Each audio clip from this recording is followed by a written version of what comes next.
Bem, lição número 11, a parte de quinta-feira, para um tempo como este. Essa foi a expressão que Mardoqueu usou quando ele disse para Esther: quem sabe se foi para um tempo como esse que você chegou no reino. Então você se prepare. Quando lemos a história de Esther, nós então podemos ver que muitas pessoas olham apenas a parte negativa da história de Esther. Não conseguem ver a providência divina. E alguns dizem que adiantou Esther chegar no reino, Mardoqueu também ser perseguido por um camarada chamado Amã. Era melhor eles não estarem no reino do que procurar essa briga para eles. Mas a pessoa tem que ver a providência divina. E isso é para a gente entender que no Apocalipse também vai acontecer uma perseguição. Um outro Amã, chamado Lúcifer, vai perseguir a igreja. E vai tentar acabar com os filhos de Deus. Mas como na história de Esther houve um livramento, nós temos que olhar para o Apocalipse com esperança. Deus vai livrar o seu povo como sempre livrou.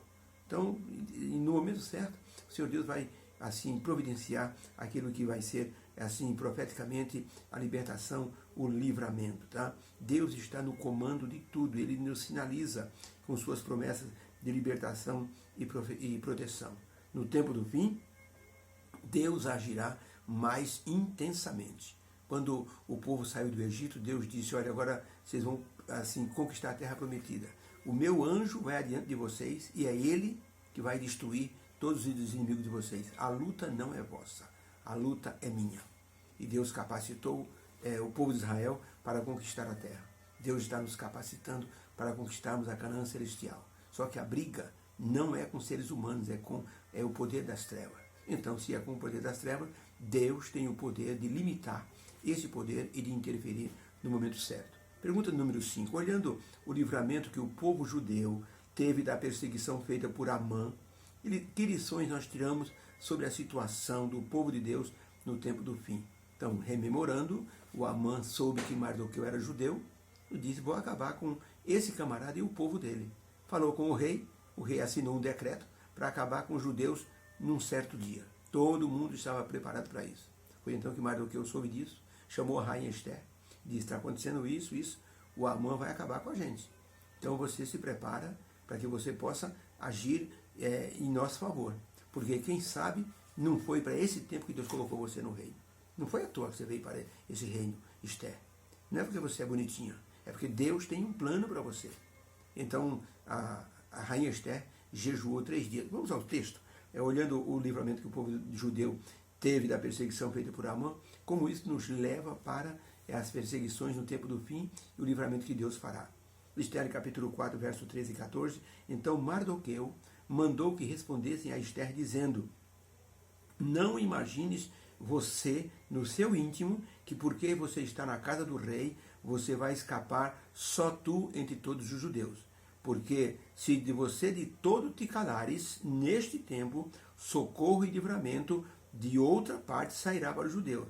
Mas tu e a casa do teu pai perecereis. E quem sabe se não foi para este tempo que você chegou a este reino.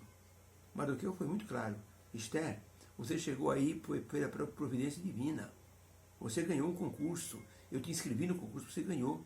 Mas muito mais do que esse concurso, você está aí porque é a providência divina. Foi para esse tempo que você chegou ao reino. É tempo de você agir.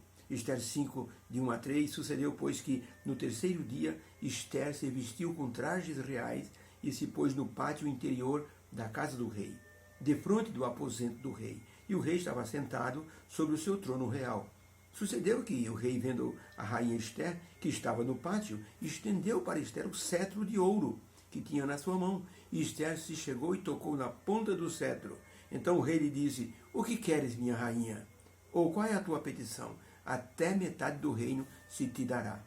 Esther capítulo 9, de 20 a 28. E Mardoqueu escreveu estas coisas e enviou cartas a todos os judeus que se achavam em todas as províncias do rei Assuero, ordenando-lhes que guardassem o dia 14 e o dia 15 do mês de Adar por todos os anos, como foi os dias em que os judeus tiveram repouso dos seus inimigos, e o mês que ele mudou a tristeza em alegria, e o luto em dia de festa, porque Amã, o Agagita, inimigo de todos os judeus, tinham intentado destruir os judeus, Mas vindo isto perante o rei, mandou o rei cartas para todo o seu reino, de que os judeus deveriam se defender e os judeus poderiam matar todos que tentassem atentar contra ele. E dessa forma, Amã foi assim castigado e toda a família dele, os filhos, foram todos enforcados. E aí o castigo se tornou sobre sua própria cabeça, pelo que penduraram ele e os seus filhos numa forca. E que esses dias, dizia Mardoqueu, sejam lembrados e guardados em cada geração, e que a memória desses dias nunca terá fim entre os de sua descendência. Mardoqueu aqui escreveu para que o povo assim celebrasse essa vitória grandiosa. Quando a rainha Esther convidou o rei Assuero e o Amã para o banquete, o Amã ficou todo cheio de si e disse, eu sou realmente o maioral. E quando foi no segundo banquete, a rainha Esther disse, meu amado rei, eu estou preocupada, porque tem alguém tentando me matar. O rei disse, tem alguém tentando te matar? Quem é que está tentando te matar? E Esther apontou para Amã e disse, esse homem mau, chamado Amã. E disse que Amã, quando ouviu isso, o rei olhou para ele com uma fúria. E disse que Amã caiu de costas deitado na cama da rainha. E o rei disse, você está querendo também possuir minha mulher? Chamou os guardas e mandou levar Amã preso.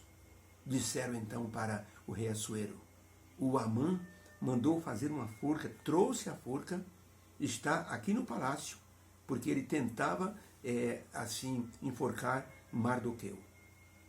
Então o rei disse, o quê? Então mandou enforcar Amã e os filhos dele na forca que Amã tinha feito para executar Mardoqueu. E aí então o rei escreveu para todos os príncipes e governadores e disse, não é para matar nenhum judeu. Não é para matar. Eu dou ordem para os judeus se defender. Se alguém quiser levantar a mão contra o judeu, pode se defender, que eu apoio. E dessa forma ninguém fez nada. O livramento foi feito e houve uma alegria, uma festa na cidade de Suzã. E Mardoqueu ficou feliz, porque o que ele disse foi verdade. Esther, quem sabe para um tempo como este é que você chegou ao poder no reino da Pérsia. Quando Mardoqueu expôs o decreto de morte, a rainha Esther, ela jejuou 3 dias com suas moças, antes dela se apresentar ao rei. Era um risco, porque se o rei não estendesse o cetro, a rainha podia ser presa e morta de imediato, ou deposta. Mas o rei estendeu o cetro, ali era Deus agindo. E o rei conversou com a rainha, ela convidou para um banquete.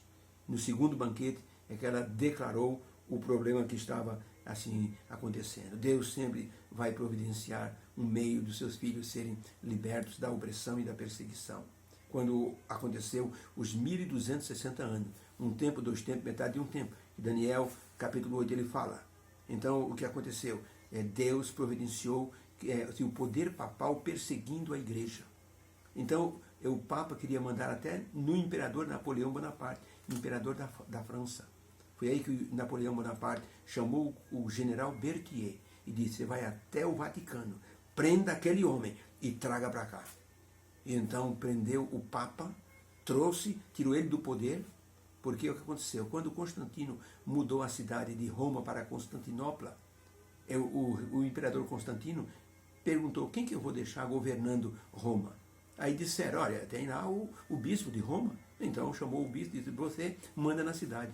Só que a influência do Papa na época era muito grande. Ele não era tão grande, mas ele deu um jeito de todo mundo ficar assim sob o seu comando. E então o Papa pegou toda a autoridade. Depois o tempo foi passando e os papas foram cada vez mais mandando nos reis que estavam em redor. E quando ele tentou dominar Napoleão Bonaparte não gostou. E disse, não vai interferir no meu governo. Eu que mando aqui na França. E mandou o general Berthier. Então, ele disse que foi uma ferida mortal causada na besta. E então, o general Berthier levou o Papa preso e acabou o poder de Roma.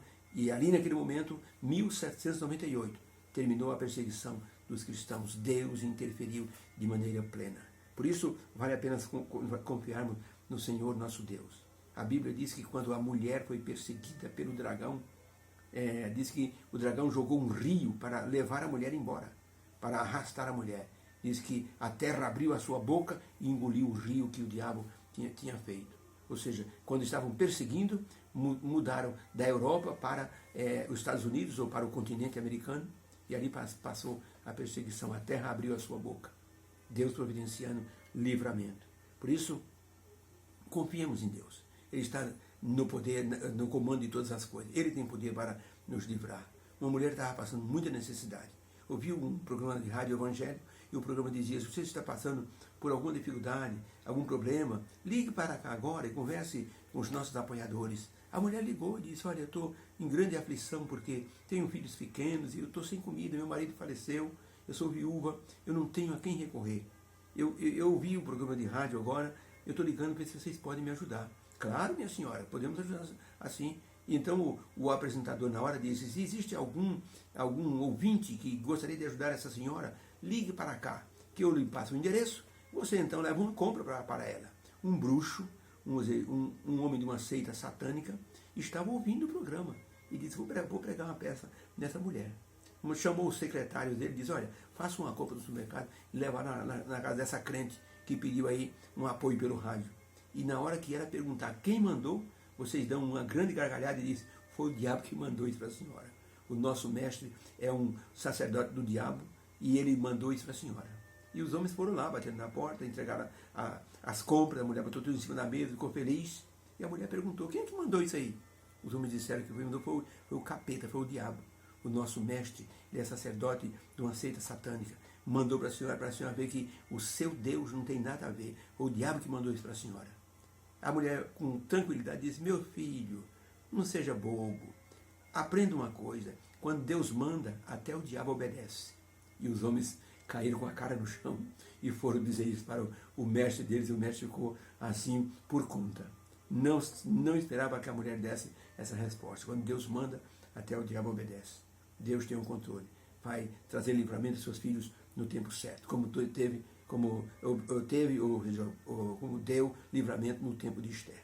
Deus nos abençoe. Que nossa confiança aumente nesse Deus poderoso. Fica com Deus e tenha uma boa quinta-feira. Deus abençoe.